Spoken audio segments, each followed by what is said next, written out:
आनंदी वातावरणात सुरू असलेली लग्नाची वरात, बँडच्या तालावर नाचणारे नातेवाईक आणि अचानक काही सेकंदात होत्याचं नव्हतं होऊन बसलं। वर्ध्यातील एका लग्नात घडलेली ही घटना केवळ थरकाप उडवणारीच नाही तर मन हेलावून टाकणारी आहे। लग्न सोहळा सुरू असताना झालेल्या रक्तपातामुळे वर्धा जिल्हा हादरून गेलाय।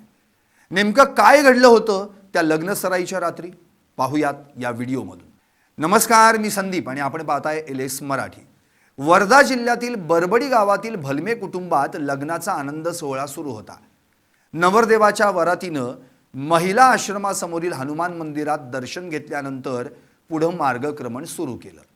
शनिवारी रात्री वरात बँड बाजासह पुढे सरकत होती।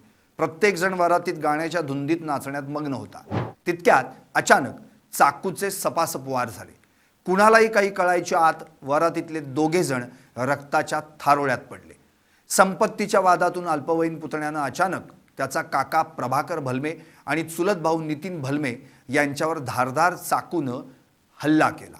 हा हल्ला इतका भीषण होता की दोघांनाही गंभीर जखमा झाल्या आणि उपचार दरम्यान त्यांचा मृत्यू झाला। या घटनेमागे कोणतंही क्षणिक कारण नसून हा पूर्वनियोजित हल्ला असल्याचं समोर आलंय।